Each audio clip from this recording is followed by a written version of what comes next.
Halloween Resurrection was made 4 years after Halloween H2O, and it was made purely out of contractual obligations to everyone involved. Widely regarded as the worst Halloween movie, but I don't think it's the worst. I think that Halloween 6 is the worst. Yeah, this is widely regarded as the worst Halloween movie. And I remember when I first saw this one in H2O, they were back to back days many years ago, and I enjoyed both of them, of course. Well, not of course. I enjoyed Halloween H2O, but I also kind of enjoyed this one. But I wonder, why did I enjoy this one? Why? Because this features, without question, the single worst prologue in film history. Having made probably the best ending, the best finale in slasher cinema history, turns out, nope, that was all wrong. Michael didn't cut off, Laurie didn't cut off Michael's head. Michael did an old switcheroo on some paramedics, and now Laurie's in the hospital, and Michael destroys her once and for all. Yeah, I have seen that prologue, that 10 or 15-minute prologue, maybe twice my whole life, and I've seen the rest of the movie numerous times.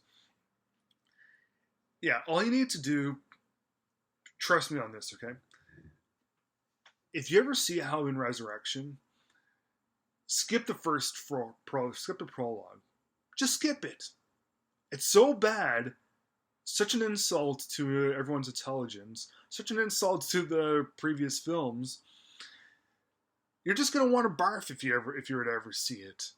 So yeah, just skip it, watch the rest of the film, and yeah, after seeing the rest of the film, you'll have a kind of a good time with it.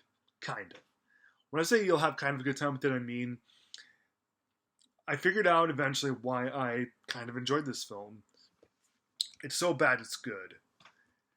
There's quite a few films that I think are so bad they're good, like the Bloodsport films, the first three, not number four, but yeah, Bloodsport 1, 2, and 3.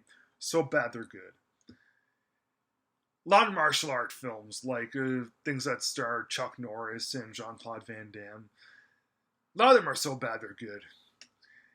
And frankly, I think that with horror, similar sort of thing. Whereas with Halloween 6, it's not so bad it's good. It's so bad it's bad. But this one right here, it's they like because it came just a couple years after Halloween H2O, which was many consider to be a teeny bopper sort of horror movie. This one also kind of is, but it's also got some silly, dopey teenage moments in this.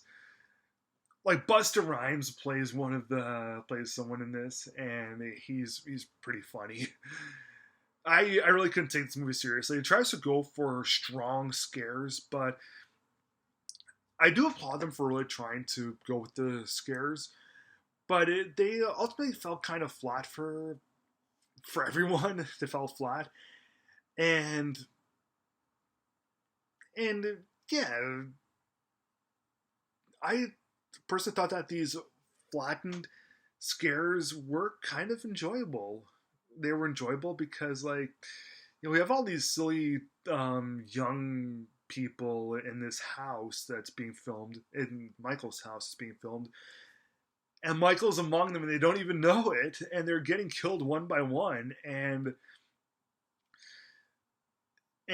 yeah, it's just it's just fun stuff. It's pretty dopey and kind of stupid, but it's the good kind of stupid. It's a good kind of stupidity. Now, the reason I'm kind of saying some good things about this film, even though it's not really a truly good film, I'm saying it only because I haven't seen the first 15 minutes in a long time, the bits with Laurie Strode. If you were to just scrap those first 15 minutes and then watch the film somewhere out of line in terms of chronologicalness, whatever the word would be, then you'll have a good time with it. Like if you watch Halloween Resurrection without the first 15 minutes, maybe before Halloween H2O, you might have a better time with it. Either way, just get the first 15 minutes and think of it as a guilty pleasure sort of film, because I do. I think it's a guilty pleasure sort of film. So I'm going to give it a marginal thumbs up, which is 3 stars.